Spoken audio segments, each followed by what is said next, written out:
James Garner's 0.17-second draw was a marvel of casual perfection that left the Great Escape stunt crew speechless with admiration. His movement had been so effortless, it looked like sleight of hand performed by a master magician. Then Steve McQueen stepped into the line of fire, and the Bavarian forest went silent as everyone understood they were about to witness the difference between a trick and a weapon. Speed without grit, it turned out, was just entertainment. The German mist suddenly felt colder than the mountain air. If you respect the real Steve McQueen, subscribe to Steve McQueen, Untold Legacy, July 1962. Near Munich, Bavaria, Germany. The Great Escape filming location, where Hollywood had reconstructed a World War II prisoner of war camp with meticulous attention to historical accuracy. 3 miles from the main filming area, an isolated shooting range had been established among towering pine trees that filtered summer light into soft green patterns. Temperature holding steady at 65 degrees with persistent mist that made everything look like a fairy tale rather than a war story. The air carried the scent of pine needles and the metallic residue of gunpowder from afternoon target practice. Wooden targets positioned at regulation distances bore the scars of weeks of competition between actors who understood that authentic performance required capabilities that went beyond memorizing lines and hitting marks. This was neutral territory, where professional rivalries could be tested without the diplomatic constraints of set politics. James Garner, 34 years old, stood 6 feet 3 inches tall with relaxed confidence that made everything look effortless. Fresh from years playing Maverick, the gambler who could outdraw professional gunfighters through superior technique. His approach to firearms reflected military background, combined with natural athletic ability. Wearing a leather jacket that looked both casual and expensive, cigarette held between lips that seemed perpetually ready to share some private joke. His Colt .45 rode his hip like it belonged there. Steve McQueen, 32 years old, positioned 15 feet away with compact intensity that had already made him famous for screen presence that could fill any space. Playing Hiltz, the Cooler King who never stopped planning escape attempts. His approach involved understanding not just the character's psychology, but the physical realities that shaped how men behaved under extreme pressure. McQueen's eyes carried the pale blue intensity that had begun stealing scenes from more established actors across multiple productions. Today those eyes were focused on Garner, with the concentrated attention of someone who appreciated skill while maintaining absolute confidence in his own capabilities.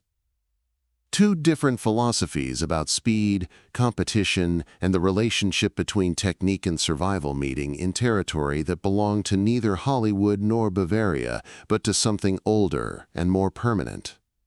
The afternoon session had started as casual entertainment during a break from filming. Garner had suggested target practice to burn off energy and settle the ongoing competition that had characterized their friendship since production began. For 20 minutes, Garner had been demonstrating the quick-draw technique that had made his Maverick character believable. Each draw executed with casual perfection that made superhuman ability look like natural talent, rather than years of practice. "Watch this, Steve," Garner said, his voice carrying the relaxed humor that had made him one of Hollywood's most bankable leading men. "Still think you can keep up with an old cavalry trooper?" He positioned himself facing a wooden target positioned 30 feet away, stance that somehow managed to look both professional and completely relaxed. Weight distributed with the kind of mathematical precision that suggested serious training disguised as natural ability. Hand hanging beside his holster with the casual readiness of someone who understood that tension was the enemy of speed. "Go ahead, Jim," McQueen replied, but his tone carried more serious attention than Garner's light challenge had requested. Garner drew his weapon. What happened next challenged every assumption about the relationship between effort and achievement. One moment his hand hung casually beside the holster. The next moment a Colt .45 had materialized in his grip, fired 3 shots that punched through the target's center mass with mechanical precision, and disappeared back into leather before human eyes could track the complete sequence of movement. The chronometer displayed 0.17 seconds. The small crowd of stunt performers and technical advisors erupted in appreciation. This was the kind of demonstration that separated genuine skill from movie magic, the kind of capability that most actors could only fake through camera tricks and editing illusion. "Damn, Jim," one of the stuntmen called out. "That's not human speed." Garner smiled with the satisfaction of someone who'd just proven a point that had never been in serious dispute. "Just takes practice, boys, and maybe a little natural talent doesn't hurt." He turned toward McQueen with the confident expression of someone who'd just demonstrated superiority in a contest that mattered to both participants. "Your turn, Steve. Let's see what all that method acting training taught you about real-world skills." "That was impressive, Jim. Really impressive. Thank you.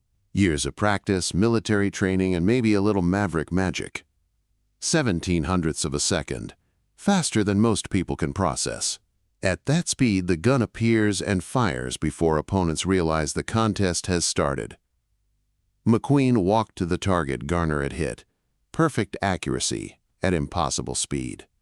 Perfect technique, McQueen acknowledged. Flawless execution under controlled conditions. Controlled conditions? Range conditions. Known distance. Perfect lighting. No pressure except friendly competition. Garner sensed something shifting in the dynamic of their conversation. What had started as casual demonstration was developing into something that felt more like philosophical examination. "Steve, are you suggesting that my technique wouldn't work under different conditions?" "I'm suggesting that different conditions require different approaches to the same tools." Such as situations where looking good while you draw doesn't matter as much as making sure the other guy doesn't get a chance to draw at all. McQueen removed his jacket. Movements that carried no urgency but somehow suggested complete readiness for whatever was about to happen. The contrast with Garner's relaxed confidence was stark. Where Garner entertained, McQueen intimidated without trying. "Jim, can I show you something?" "Absolutely. Always interested in learning new approaches to technique." "This isn't really a technique. It's more like an attitude." McQueen positioned himself at the firing line, but his setup looked nothing like Garner's optimized demonstration stance. No casual positioning or mathematical precision. Just natural readiness that somehow suggested more danger than all of Garner's technical perfection. "Different approach to the same goal?" Garner asked. "Different goal entirely." The crowd sensed something changing in the atmosphere between the two performers. The casual entertainment was developing into something that resembled a fundamental examination of different philosophies about violence, competition, and survival. "What's your goal, Steve?" "Ending fights before they become contests. And my goal, winning contests through superior technique." Both valid approaches. Both necessary for different situations. McQueen looked directly at Garner with those pale blue eyes that had already made audiences pay attention. "Jim, your speed is incredible. Really, you've mastered technique that most professional gunfighters never achieved." "Thank you. But it's performance. All screen work is performance. Some performance serves survival. Other performance serves entertainment." "And you think survival is more important than entertainment?" "I think survival is what makes entertainment possible." McQueen stepped into the firing line with movements that carried none of Garner's casual showmanship. No dramatic positioning or audience awareness, just functional readiness that made everything else look like elaborate theater. The transformation was subtle but complete. The friendly colleague stepped aside. The professional actor disappeared. What emerged was something that looked like it belonged in actual combat, rather than Hollywood competition. "Watch," McQueen said quietly. What happened next redefined everything Garner thought he understood about speed, technique, and the relationship between entertainment and lethality. McQueen drew his weapon, but Drew suggested visible movement that could be analyzed and admired. What actually occurred was instantaneous transition from stillness to lethal readiness. No casual grace or technical demonstration. No visible sequence of mechanical actions. Just sudden, absolute efficiency that made Garner's artistic approach look like elaborate show business.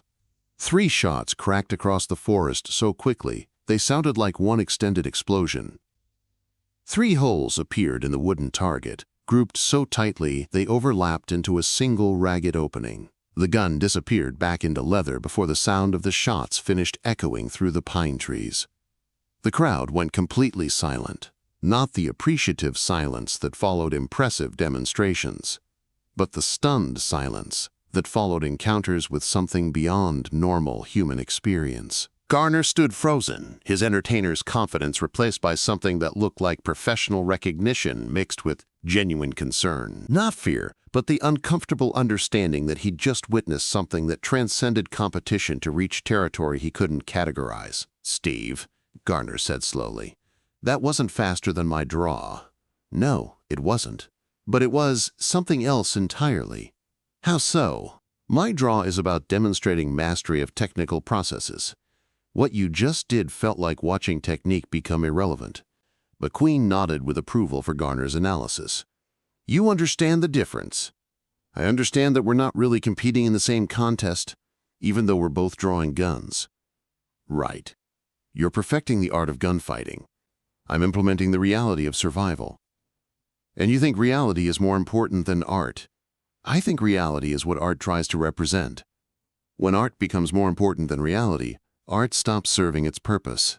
The afternoon mist was thickening now, making the forest look like something from Germanic folklore rather than a movie location. Both men understanding that their conversation had moved beyond professional technique to fundamental questions about authenticity, performance, and the relationship between skill and survival.